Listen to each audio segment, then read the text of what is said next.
മൂവിയാ ഓട് ആ ട്രെയിലറിൽ കാണുന്ന പോലെ അങ്ങനെയല്ല കാണുക, അതാണ് ഏറ്റവും ബെറ്റർ. കണ്ടതിന് ശേഷം ഫാമിലി മൂവി. നല്ലായിരുന്നു. ഉണ്ണിമോന്റെ പെർഫോമൻസ് മാർക്ക് കഴിഞ്ഞ് നേരെ ഈ ഒരു റൊമാൻറ്റിക് ഫൈവിലേക്ക് വരുമ്പോ നല്ല ഫാമിലി മൂവി ആയിരുന്നു. ട്രെയിലറിലാണ് പോലെ റൊമാൻറ്റിക് കോമഡി ആ ഒരു റൈഡ് തന്നെയായിരുന്നു. ഫാമിലി മൂവി, അങ്ങനെ റൊമാൻറ്റിക് അല്ല, നല്ല ഫാമിലി മൂവി. നല്ല പടം, നല്ല പടം. മാർക്കോന്റെ ഒരു ഇതിൽ നിന്ന് റൊമാൻറ്റിക് ഇതിലേക്ക് വരുമ്പോ എങ്ങനെ ഉണ്ടായിരുന്നു? വളരെ വ്യത്യസ്തമായിട്ട് ചെയ്തിട്ടുണ്ട്. എല്ലാം ഡയറക്ഷൻ ആണെങ്കിലും ക്യാമറ ആണെങ്കിലും ആ ഡയറക്ഷൻ ആണെങ്കിലും എല്ലാം ഉണ്ട്. ഒരു ഗൈനക്കോളജിസ്റ്റ് ആയിരുന്നു ഉണ്ണിമോഹന്റെ. അതെ അതെ. അപ്പൊ ആ ഒരു ചാലഞ്ചസ് അതൊക്കെ കാണിക്കുന്നുണ്ടായിരുന്നു. തീർച്ചയായിട്ടും ഫാമിലിയൊക്കെ ആയിട്ട് വന്നിട്ട് നല്ല ഉറപ്പായിട്ടും.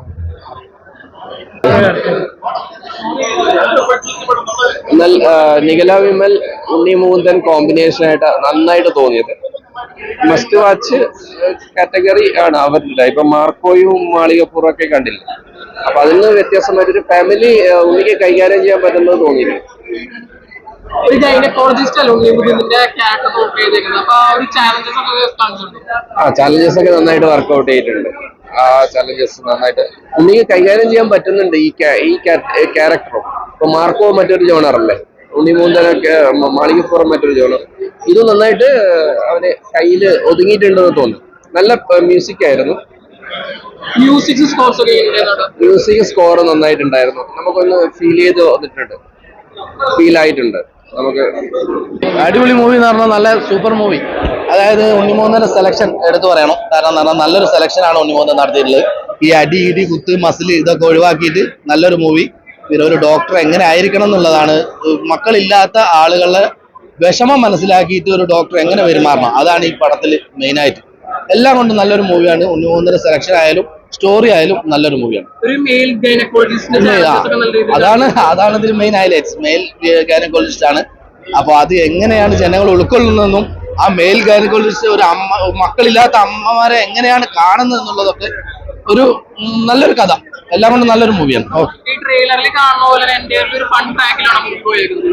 ഫണ്ണ് അത്യാവശ്യം കോമഡി ഉണ്ട്. ടോട്ടലി ഫണ്ണൊന്നുമല്ല, നല്ല ഫാമിലി മൂവിയാണ്. Sentimental approach totally. മാർക്കോ വേറെ, അതാ പറഞ്ഞ അതും ഉണ്ണിമൂന്നൻ ആ ലെവലിൽ പ്രതീക്ഷിച്ച ആരും വരരുത്. അടി ഇടി അതും മാത്രം പ്രതീക്ഷിക്കരുത്. ഉണ്ണിമൂന്നന്റെ സെലക്ഷൻ നമ്മൾ എടുത്തു പറയണം. നല്ലൊരു സെലക്ഷൻ, ഫാമിലി നല്ലൊരു ഫാമിലി മൂവിയാണ്. തീർച്ചയായിട്ടും ഫാമിലിക്ക് കാണാം. കാരണം അത്രത്തോളം മക്കളില്ലാത്ത ആളുകൾ തീർച്ചയായിട്ടും കാണും. വളരെ നല്ല മൂവിയാണ്. കൊള്ളാം. നല്ല പടമാണ്. കണ്ടിരിക്കാനുള്ള വകയെല്ലാം ഉണ്ട്. പടത്തിൽ നല്ല രീതിയിൽ പടം മേക്ക് ചെയ്തിട്ടുണ്ട്. അതാണ് പടത്തിന്റെ ഏറ്റവും ഹൈലൈറ്റ് ആയിട്ട് എനിക്ക് തോന്നിയിട്ടുള്ളത്. ഒരു ഗൈനക്കോളജിസ്റ്റ് ലൈഫാണ്. ഉണ്ണി വളരെ ഈസി ആയിട്ടാണ് പടം ആക്ട് ചെയ്തേക്കുന്നത്. അതൊരു ഹൈലൈറ്റ് തന്നെയാണ്. എനിക്കത് ഫാമിലിക്ക് ഇഷ്ടപ്പെടുന്ന രീതിയിലാണ് പടം മേക്ക് ചെയ്തേക്കുന്നത്. അതുള്ള ഫീൽ ഗുഡ് എലമെന്റ്സ് എല്ലാം പടത്തിൽ ഓൾറെഡി ഉണ്ട്. രസമാണ്, കണ്ടിരിക്കാൻ ഒരു രസമുണ്ട്. വൺ ഡേ വാച്ച് മൂവിയാണ്. എന്നാലും വളരെ രസമായിട്ട് പടം മേക്ക് ചെയ്തിട്ടുണ്ട്. ഉണ്ണിമൂന്നന്റെ ഫ്ലെക്സിബിൾ ആക്ടിങ്ങും നിഖിലയുടെ പെർഫോമൻസും നമ്മുടെ കോമ്പിനേഷൻ സീൻസും നമ്മുടെ ഡെയിലി ലൈഫിൽ കാണുന്ന കാര്യങ്ങളൊക്കെ തന്നെയാണ്.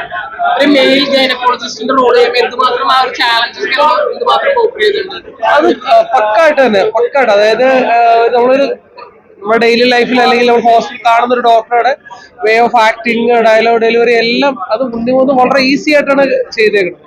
അത് ഭയങ്കരമായിട്ട് ഇഷ്ടപ്പെട്ടു. ഒരു പിടിച്ചു നിന്ന് അഭിനയിക്കുന്നതായിട്ട് തോന്നിയില്ല. വളരെ ഫ്ലെക്സിബിൾ ആയിട്ട് തന്നെ ഉള്ളി ചെയ്തിട്ടുണ്ട്. ഹൈലൈറ്റ് ആണ്. അതെ, ഒരു സീനുണ്ട്, ബെഡ്റൂം സീൻസ് ഒക്കെ ഉണ്ട്.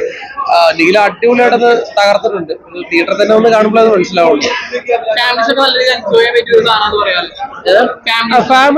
ഫാമിലി ഫീൽ ഗുഡ് മൂവിയാണ്. ഫാമിലി ഓറിയന്റഡ് മൂവിയാണ് പക്ക.